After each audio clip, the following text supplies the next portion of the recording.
Assalamualaikum ta'ala alaikum warahmatullahi wabarakatuh. Alhamdulillahi rabbil alamin. Wassalatu wassalamu ala ashrafil anbiya'i wal mursalin. Sayyidina wa nabina maulana Muhammadin bil qasimil amin wa ala alihi wa sahbihi ajma'in.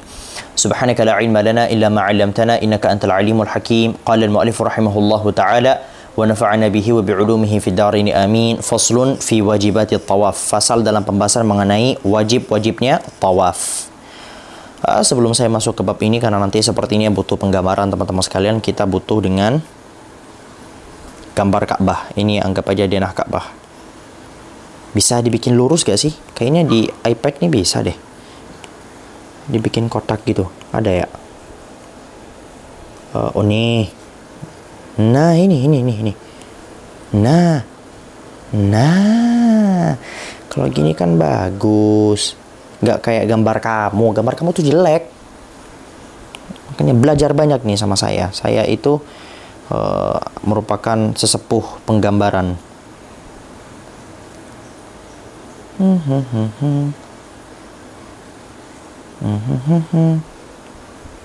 Kemudian bisakah saya gambar setengah lingkaran? Setengah lingkaran. Nah, di sini nih kita tulisnya pakai warna merah saja. Oh.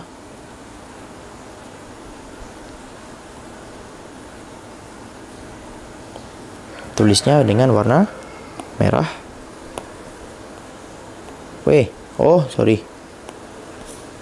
Ini Hajar. Nulis apa kamu itu?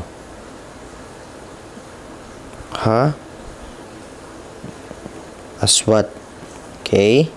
Di sini namanya Rukun Iraqi.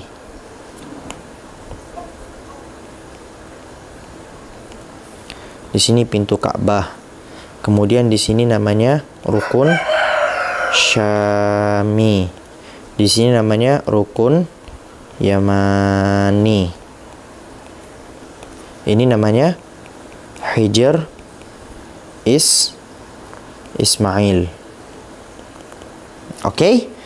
Ini dulu yang harus teman-teman pahami. Kita ganti warna biru. Nanti kalau ada praktek kita pakai warna biru. Bismillah. Wajibut tawafi 11. Adapun kewajiban-kewajiban saat bertawaf itu ada 11. Apa saja? Pertama, at-taharatu 'anil hadatsain. Dia wajib untuk suci dari dua hadas kecil dan hadas besar. Dan itu sudah sempat kita bahas, teman-teman tidak boleh lupa apa saja yang kemudian membuat seseorang berhadas kecil dan apa saja yang membuat orang berhadas besar. Tapi ini sebenarnya lumayan repot, karena salah satu penyebab hadas kecil itu adalah sentuhan fisik laki-laki dan perempuan ajnabi. Dan kita susah, gimana ceritanya Anda datang bertawaf di Masjidil Haram dalam keadaan kanan kiri Anda semuanya itu adalah laki-laki dan perempuan-perempuan ajnabi. Dan tentu saja sentuhan-sentuhan itu adalah sesuatu yang susah sekali untuk dihindari. Bisa dihindari? Bisa. Tapi effortnya nggak main-main, susah banget bro. Lantas bagaimana cara jalan keluarnya? Jalan keluarnya adalah, Beb, Anda punya beberapa pilihan. Pilihan pertama, Anda tidak keluar dari mazhab kita, mazhab Syafi'i. Di dalam mazhab Syafi'i ini adalah mazhab yang paling picky urusan ini, paling susah, paling ribet urusan ini. Mazhab Syafi'i itu pendapat muktamadnya adalah sentuhan entah dengan syahwat atau tanpa syahwat maka batal otomatis.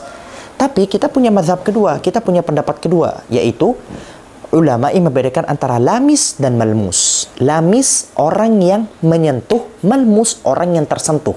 Tahu bedanya ya? Menyentuh dan tersentuh. Menyentuh itu kalian yang ini menyentuh. Tersentuh karena lagi posisinya kalian lagi tersentuh, contoh tersentuh.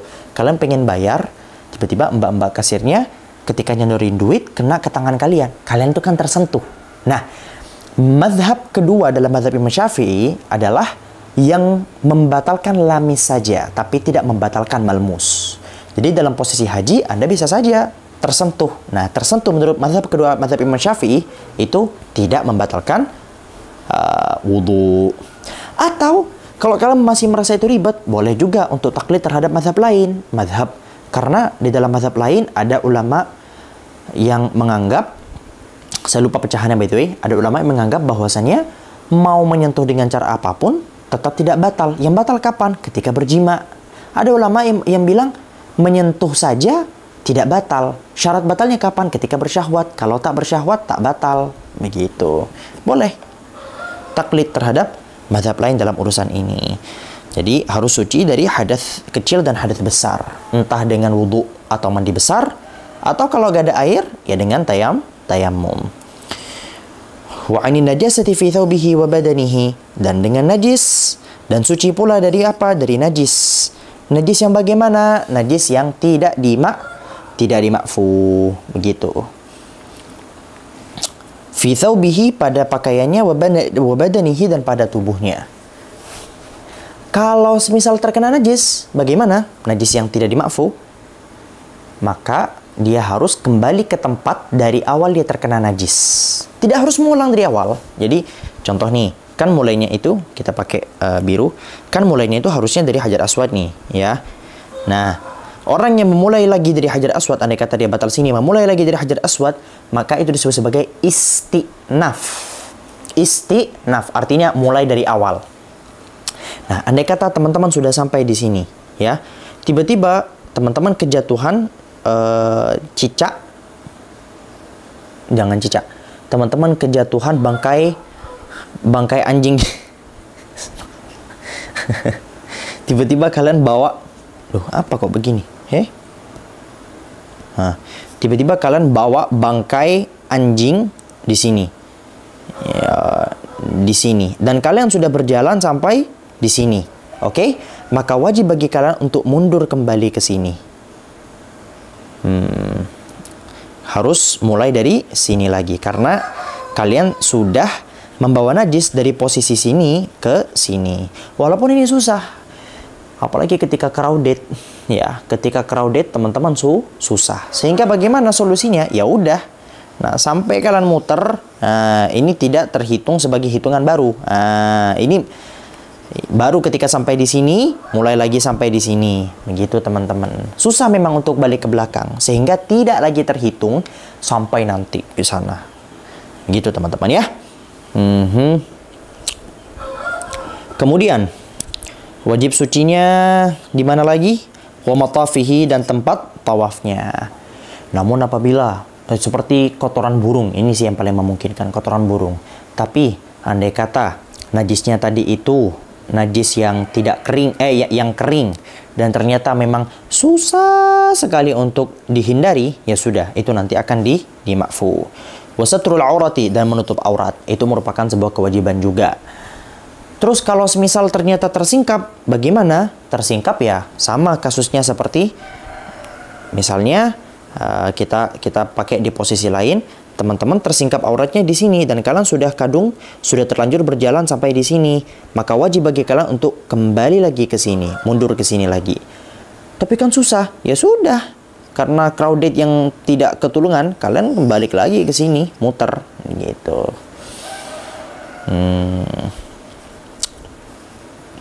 Apakah harus memulai lagi dari Hajar Aswad di sini?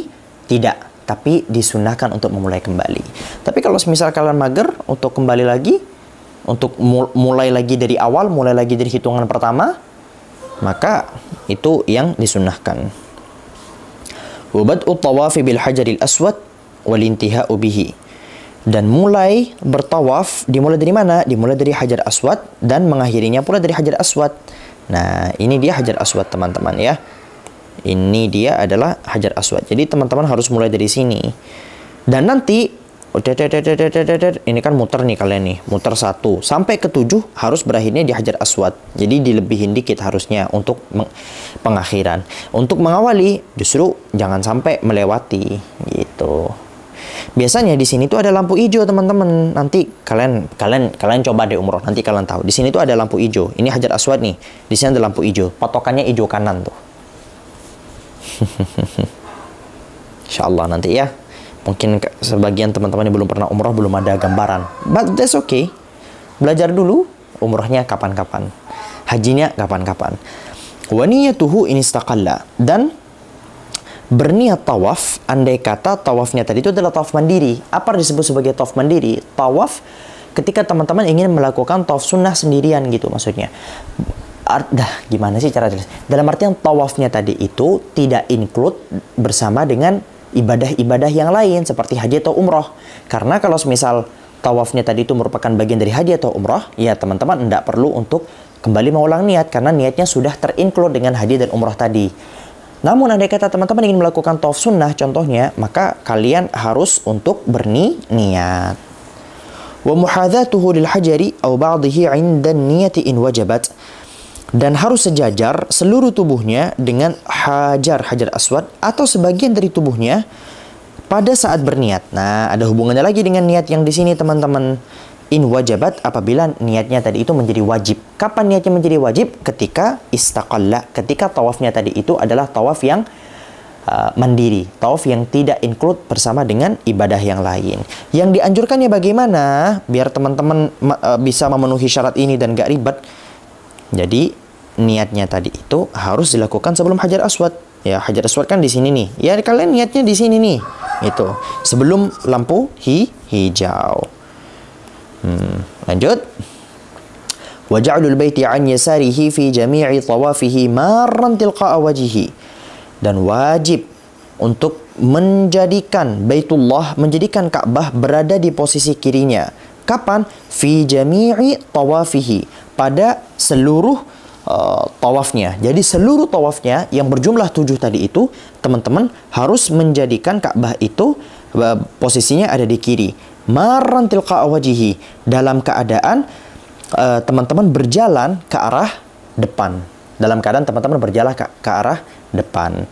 Jadi pada saat teman-teman itu, kita hapus dulu sebagian ya.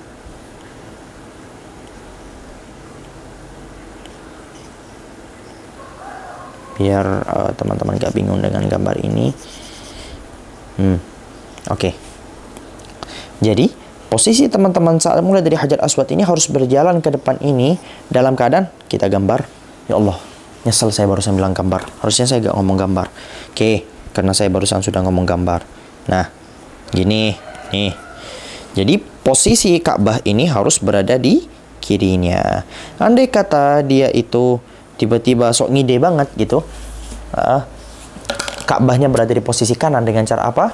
Dengan cara membelakanginya terus mundur ke belakang. Astagfirullahaladzim. Maka itu tidak sah. Maka Allahul musta'an. Maka itu tidak sah. Posisinya kepala harus di depan, Ka'bah harus di kiri.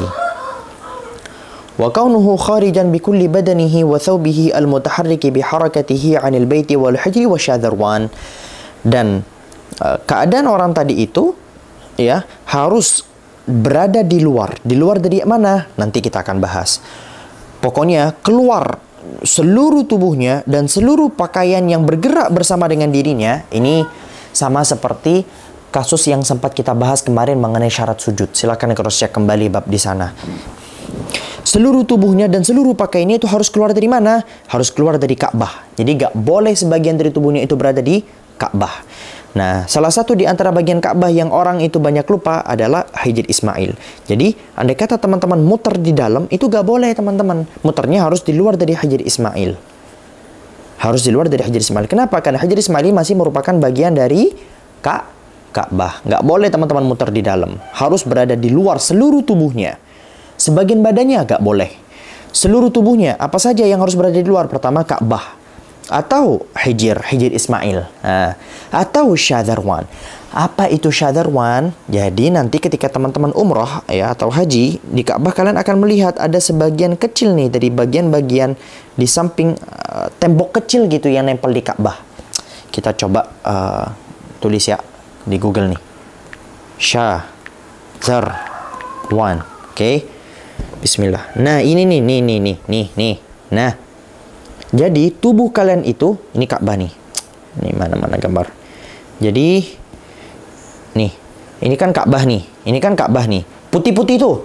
Ngelihat yang putih-putih itu. Yang putih-putih itu disebut sebagai Syadharwan. Gak boleh sedikit pun sebagian dari tubuh kalian itu berada di Syadharwan. Berada di Syadharwan gak boleh. Makanya teman-teman nanti ketika umroh tidak boleh menempelkan tangan kalian ke tembok. Tidak boleh menempelkan tangan kalian ke Ka'bah. Gak boleh. Loh, saya sudah terlanjur. Gimana caranya? Balik lagi dari awal posisi teman-teman pertama kali menyentuh.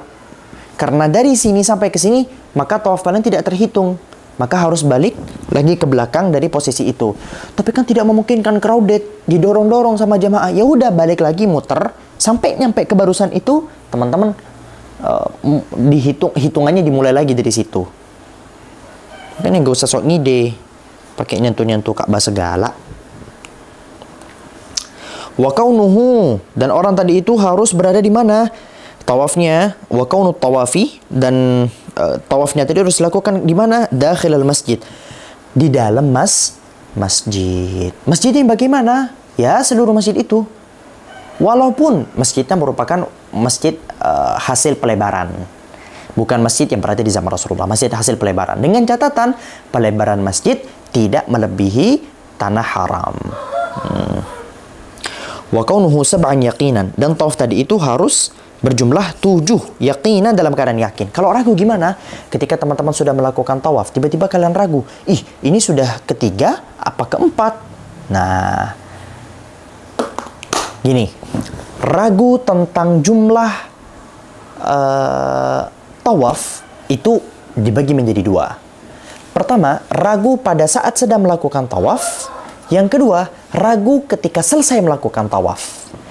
Nah, ketika ragunya muncul pada saat tengah-tengah melakukan tawaf, maka teman-teman ambil pada angka yang lebih kecil. Kalian ragu, ini 3 apa 4? 4 apa 5? 5 atau 6? Ambil yang lebih kecil. 3 atau 4? 3. 4 atau 5? 4. 5 atau 6? 5. Gitu. Tapi kalau keraguan itu muncul setelah selesai dari tawaf, ya sudah, nggak masalah. Langsung teman-teman fokus sama ibadah yang lain. Wa adamu sarfihi li ghairihi, dan tidak boleh juga teman-teman itu kemudian memalingkan niat kalian dari niat tawaf. Jadi teman-teman saat bertawaf, ya niatnya niat tawaf. Jangan sampai datang niat-niat yang lain. Contohnya niat-niat yang lain seperti apa? Mungkin ketika kalian tawaf, tiba-tiba kalian ngeliat bestie kalian. Akhirnya yang awalnya niat kalian itu adalah niat tawaf, kalian niatnya untuk ngejar bestie kalian. Atau mungkin kalian ketika bertawaf ngelihat saya nih, kalian ada di belakang, terus kalian bilang, wah, sosok pangeran tampan siapa itu? Gitu. Terus kalian langsung lupa bahwa kalian sedang bertawaf. Terus kalian berusaha mengejar saya karena kalian fokus sama ketampanan saya. No, lelaki tampan itu harus ku kejar. Nah, udah, nggak boleh itu, tawaf kalian tidak terhitung di sana. Atau kalian ngejar jamaah. Kalian rombongan, ternyata posisi jamaah sudah berada di depan dan kalian pengen ngejar dia. Nah, itu nggak boleh. Kecuali ada penggabungan niat di sana. Kalian masih berniat kok, niat untuk melakukan tawaf. Tapi niat ini kemudian bercampur dengan niat yang lain. Campur dengan niat yang lain apa? Bercampur dengan ngejar jamaah karena ketinggalan. Bercampur dengan apa? Ngejar ketampanan saya. Maka tawafnya masih terhitung dengan catatan niat tawafnya masih ada. Tapi ketika niat tawafnya tiba-tiba kemudian menghilang, terus teman-teman udah fokus dengan ketampanan saya tadi itu, dan kalian mengejar saya, maka tawafnya tidak terhitung. Begitu. Apa yang harus dilakukan? Balik lagi ke tempat awal tadi, dia itu kehilangan momen-momen ketika kalian sudah melupakan tawaf kalian dan fokus dengan ketampanan saya itu. Apa ini Ustadz, macam apa ini? Contohnya tidak baik. Iya, maaf Pak, maaf Bu, lain kali saya tidak begitu. Hadza wallahu subhanahu wa ta'ala a'lam bis-shawab. Subhanakallahumma bihamdika asyhadu an la ilaha illa anta astaghfiruka wa atubu ilaik. Wassalamu alaikum warahmatullahi wabarakatuh. Bye bye.